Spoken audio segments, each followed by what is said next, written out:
Hey guys, my name is Ben Howard. We're out here at Southside Park to check out their 9-hole disc golf course and to play around with the Berg. This isn't the first time I've thrown a Berg. I used to bag one for a while. Only thing I didn't really like about it was a little too overstable for what I wanted, but I've heard these K3 ones are a little bit straighter, so see how it goes. All right, on hole 1, par 3, 270. Basket's just straight ahead. Oh, I don't look like there's anything in the way, really.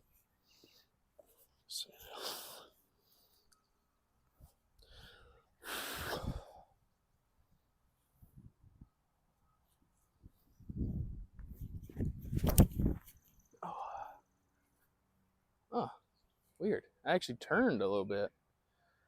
Man, okay. Yeah, that's definitely not as overstable as I remember a Berg being. Turns out there was a little bit of headwind that I couldn't feel quite from the tee pad, so probably why I didn't quite get it all the way there. I'm surprised I even got this far. A range found at about 210 feet, so honestly not bad. Let's see if I can run this. Oh no, sit down. Ugh.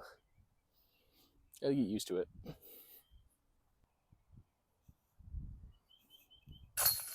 Go. All right, we're on hole 2. Basket's a little bit over 200 feet away. Really, all I gotta do is just throw this at this tree flat and let the natural overstability of this just let it fade towards the basket.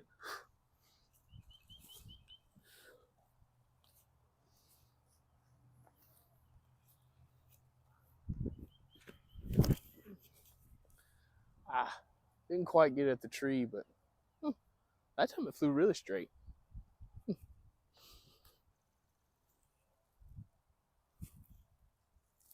I pulled it. Dang it. Yeah, still, obviously, the biggest complaint you hear about the Berg is that little groove on top. Kind of acts like a thumb track. I never really had a big problem with it, but it's just something you have to keep in mind and something you have to get used to when you throw it. But we'll see if I can get used to it by the end of the video. All right, I'm on hole 3, par 3, about the same distance as last hole, 210 feet. I got a little bit of a headwind, so I don't know if I'll be able to get it there or not. We'll just throw it out high, see if I can get the push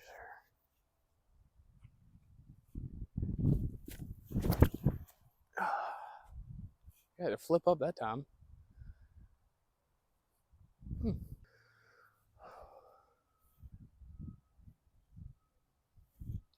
There we go. Yeah, like I said, it's just going to take a little bit of getting used to. All right, on hole 4, basket's about 230 feet ahead.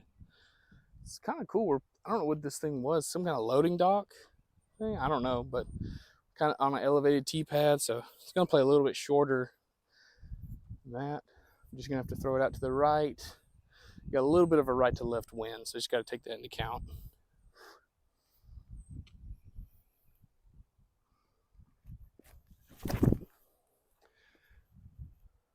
Flipped up again. Huh. Like I said before, I had a K1 Berg, and that thing was not understable in any means. That one's actually kind of flippy if I throw it hard. All right, got like a 40-foot putt in the tailwind. Let's get a little bit of height and see how far this actually goes. Ooh, almost.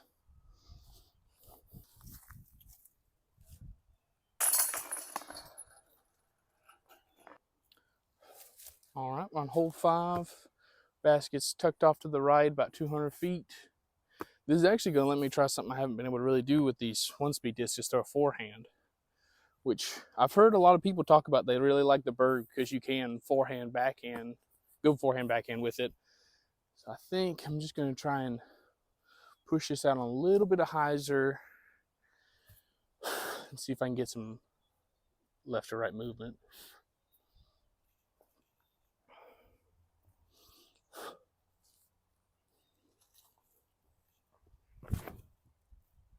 nope. I don't know if that really came out of my hand on any hyzer, but just kind of pushed forward and kind of turned over a little bit. So that might be more of a job for a K1 Berg than a K3. So somehow I ended up actually having to putt at this. I thought I turned it over too much, but all right, let's go ahead and capitalize on this.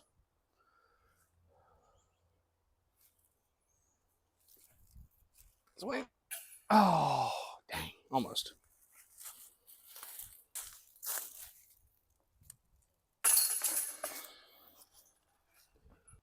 All right, guys, we got hole 6, par 3, 210, just straight ahead. This will be a really good way to test the straightness of this disc. If I can get it to hold its line instead of flipping up or fading like it has been. Put on a little bit of hyzer, see if I can get it to pop up. Worst case scenario, I'm off to the left.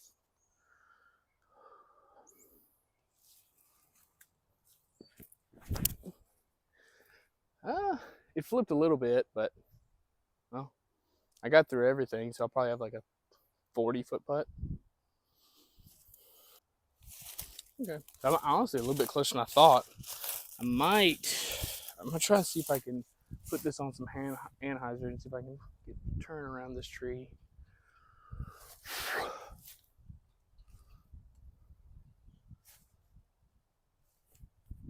Stay up.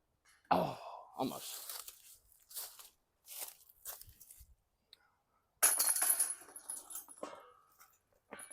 All right, on hole 7. My rangefinder keeps saying this is 130 feet, but it feels farther than that. But I don't know. There's not really I guess there's kind of a line through here, but really just kind of seems like more of a poke and hope. I'm just going to try a slight turnover through this gap, just see if I can have it fade halfway through the flight and push forward.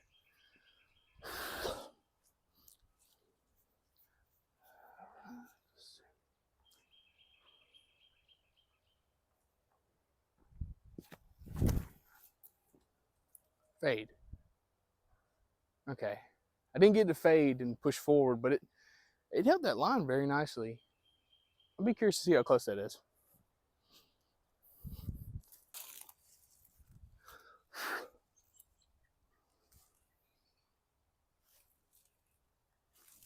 There.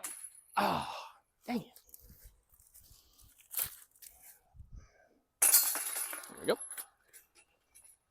All right, we're on hole 8, 150 feet. I think I'm going to give this another chance in the forehand. It did well. I just don't think I put it on enough hyzer.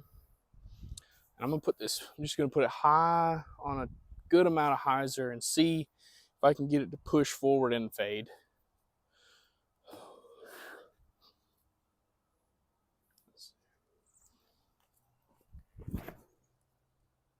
It flipped a little bit, but it's fading.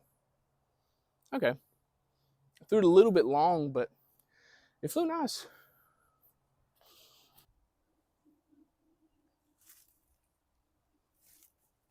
There we go.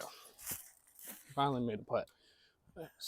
All right, guys, right here on hole 9, final hole of the video. Basket is,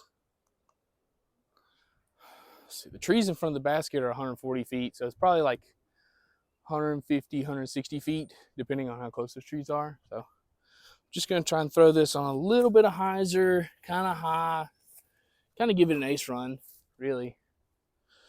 Let's see.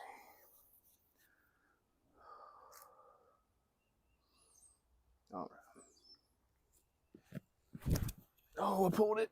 Kick left. Go. Okay. That should be a putt still.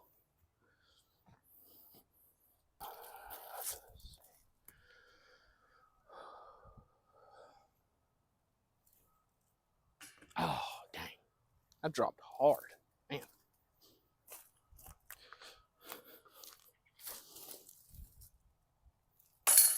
There we go.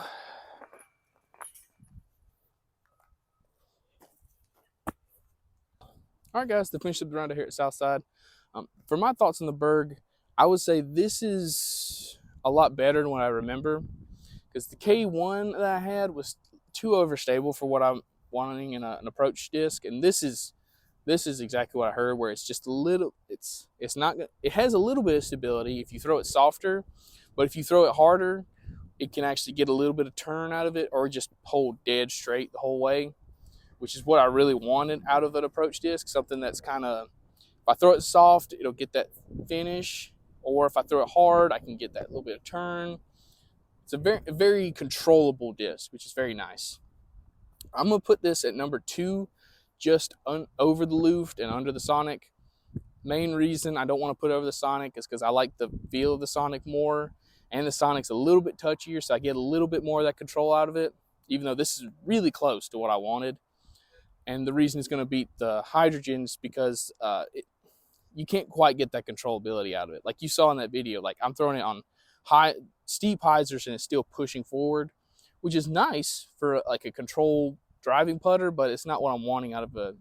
I want this I want this approach disc to be a disc I can play one round with and do multiple things with. And also, I was really close to put it number 1, just because you can actually throw these on forehands, which I kind of can with the Sonic. I actually did in my last video, but it's not easy. So, but yeah, also for the course out here, this course is really nice. Like, I wasn't too confident about these tee pads. They got like it's like a rubber mat. I'm not really sure what kind of material it is, but it's honestly really nice. I'd be curious to see how it does when it's rained and it's kind of wet.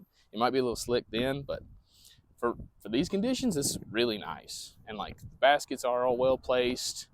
Only thing you're really missing is some T signs out here, just so you know what the distances are. But I mean, all of them are right in that 200 feet range. So really fun course. Took me like 30 minutes to play it. So if y'all have time, you're in the area, just come out here. You can do the same thing. Just bring a putter you want to practice with, or some kind of overstable approach disc, and just come out here and play a whole round. It's a good time. But thank y'all for watching. Bye.